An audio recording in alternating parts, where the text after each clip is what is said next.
बिस्मिल्लाहिर्रहमानिर्रहीम। अस्सलाम वालेकुम नाज़रीन, मैं हूं कंबर ज़ैदी। यूट्यूब और फेसबुक पे आप मेरा व्लॉग देख रहे हैं। आज़म स्वाति के साथ रात 3 बजे क्या कुछ हुआ है, उसके बाद सुबह जब अदालत पेश किया गया, उससे कबल जो तफसीलात हैं कस्टोडियल टॉर्चर के हवाले से, वो आपके सामने मैं इस व्लॉग में रखने लगा हूं और आपको बताऊंगा कि किस तरह से नंगा करके उन पर तशद्दुद किया गया है। इसके बाद हम व्लॉग में डिस्कस करेंगे कि आदम स्वाति की ये इस्टेब्लिशमेंट से लड़ाई कोई नई नहीं है, ये पुरानी है, इसकी क्या तफसीलात हैं और ये लड़ाई असल में शुरू कब हुई थी, इसके पीछे एक पूरी कहानी है, वो भी इस व्लॉग में डिस्कस करेंगे। और साथ आपको बताएंगे कि फैसल वाडा के केस में फैसल वाडा किसी भी तरह से रिलीफ पाते नजर नहीं आ रहे हैं। उसकी स्टोरी जो सुप्रीम कोर्ट की है वो भी आपके साथ डिस्कस करेंगे। अगर आपने मेरे चैनल को सब्सक्राइब नहीं किया है तो सब्सक्राइब कर लें, बेल का आइकन जरूर दबाएं ताकि आप तक टाइमली अपडेट्स पहुंचती रहें। नाज़रीन, आजम स्वाति ने एक ट्वीट की, उस ट्वीट के बाद जो है आजम स्वाति को रात 3 बजे जो है FIA की जानिब से गिरफ्तार किया गया। वो ट्वीट क्या थी मैं वो पहले जल्दी से बता देता हूं, लेकिन आपको यहाँ पे पहले बताता चलूं कि यह मामला सिर्फ एक ट्वीट का नहीं है। ट्वीट में उन्होंने बज़ाहिर जनरल बाजवा को टारगेट किया है और उन्होंने इस ट्वीट में कहा है कि ये जनरल बाजवा की वजह से NRO 2 हुआ है और करप्शन के सारे केसेस खत्म किए गए और जनरल बाजवा ने शरीफ फैमिली को फैसिलिटेट किया। आपको पता है कल एक बड़ा फैसला आया जिसमें हमजा शहबाज और शहबाज शरीफ को बरी कर दिया गया। उस हवाले से वो अपने ख्यालात का इजहार कर रहे थे और इसके बाद क्या कुछ हुआ, ट्वीट में जब डायरेक्टली हिट किया, आपको पता है इससे कबल एतजाज एहसन भी जनरल बाजवा के खिलाफ जो है इल्जामात लगा चुके हैं। अब 3 बजे FIA ने घर का रेड किया और उस रेड में जो है स्वाति को उसी टाइम उठाया गया और जेल में मुंतकिल कर दिया गया। अपने कस्टोडियल टॉर्चर में जो आजम स्वाति हैं उनके कपड़े उतारे गए, उन पर तशद्दुद किया गया। आपको पता है कि ये तशद्दुद कोई नया नहीं है, इससे कबल एक सहाफ़ी जमील फारूकी पर भी ये तशद्दुद हो चुका है, गिल साहब में शहबाज गिल साहब, उन पर भी ये तशद्दुद हो चुका है और अब आजम स्वाति साहब ने इस बात का बाकायदा तौर पर एतराफ़ किया है कि उन पर तशद्दुद हुआ है। उनके घर की जो वीडियो है, जब रेड किया गया उस वीडियो को हम आपको दिखाते हैं कि किस तरह से रेड किया गया। उसके 3 बजे उनके घर आए FIA थे और उसके FIA वालों के साथ एजेंसीज वाले भी थे और उनको उठाकर ले गए। उसके बाद तकरीबन 12 बजे जब अदालत में पेश किया, उस टाइम तक उन पर अपनी हिरासत में रख के कस्टोडियल टॉर्चर किया गया। आजम स्वाति खुद ये कहते नजर आ रहे हैं और उसके बाद जो है अदालत में पेश किया गया। अदालत ने 2 रोजा जिस्मानी रिमांड उनका मंजूर कर लिया है। 8 रोज के जिस्मानी रिमांड की इस्तदा की गई थी और अदालत से कहा गया था कि आजम स्वाति ने जो मुकदमा दर्ज हुआ है उसकी मैं भी तफसीलात आपको बता देता हूँ कि इस मुकदमे में 505 दफ़ा 500, इसके अलावा 60 और दफ़ा 20 लगाई गई हैं और इन दफ़ात के तहत साइबर क्राइम जो एक्ट है उसका बताया गया है कि साइबर क्राइम एक्ट के तहत पीका का कानून उसे कहा जाता है, गिरफ्तारी अमल में लाई गई है।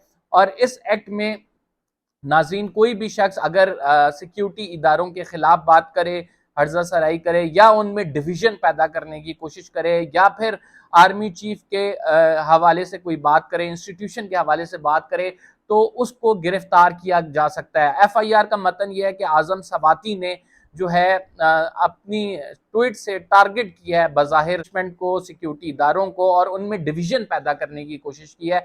आपको पता है कि शहबाज गिल के खिलाफ भी यही इल्ज़ाम था और उसके बाद उन्हें उठा के ले गए।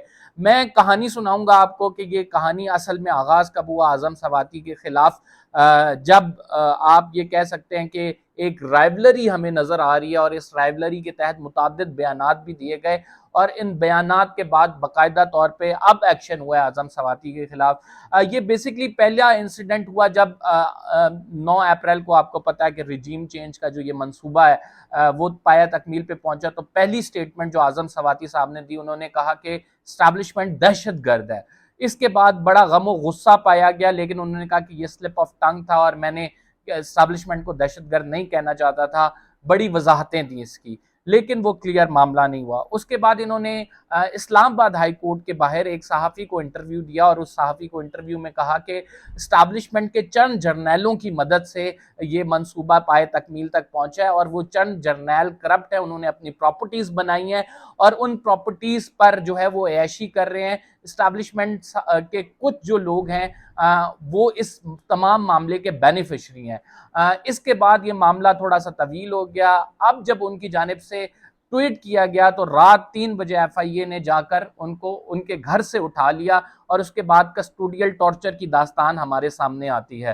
اعظم سواتی کو کیا چھوڑ دیا جائے گا؟ 2 روزہ جسمانی ریمانڈ ہوگا، اس میں بھرپور اعظم سواتی کے گھر میں جو کارروائی کی گئی ہے، ان کا فون لے لیا گیا، ان کے سوشل میڈیا اکاؤنٹس لے لیے گئے ہیں، اور غالباً لگ یہ رہا ہے کہ اعظم سواتی جو ہیں وہ تقریباً 2 روز کے بعد ان کا زمان جو ریمانڈ ہے اس کو ایکسٹینشن کا بھی کہا جائے گا۔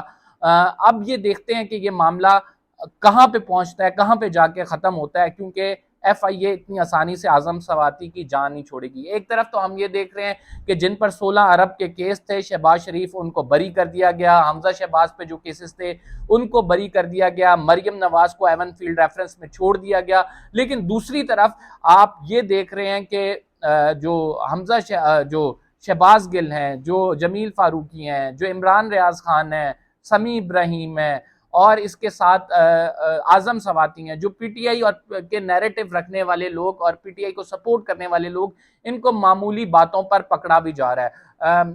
کیا ایک ٹویٹ پہ یہ محض پکڑا گیا؟ نہیں، محض ٹویٹ نہیں تھی، یہ ٹویٹ سے آگے کا معاملہ تھا۔